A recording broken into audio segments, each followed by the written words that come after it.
ГСП онлайн. Городские новости сейчас.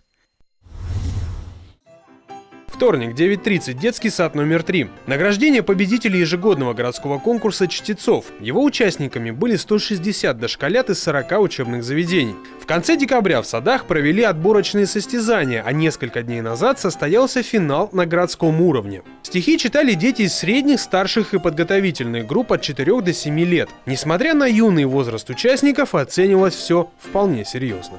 Конечно, были разработаны критерии оценки всех произведений, которые читали дети. Это и дикция, жестикуляция, артикуляция, правильное дыхание, эмоциональное выступление. Вот эти критерии. В итоге победителями в 3 номинациях стали 53 ребенка. Их наградили грамотами и подарками, детскими книгами, чтобы приучить ребятню к чтению.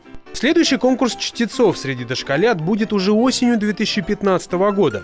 Однако шанс проявить себя представится и раньше. Уже в феврале в Ухте состоится городской конкурс музыкального творчества среди воспитанников детских садов. Ребята выступят на сцене ГДК.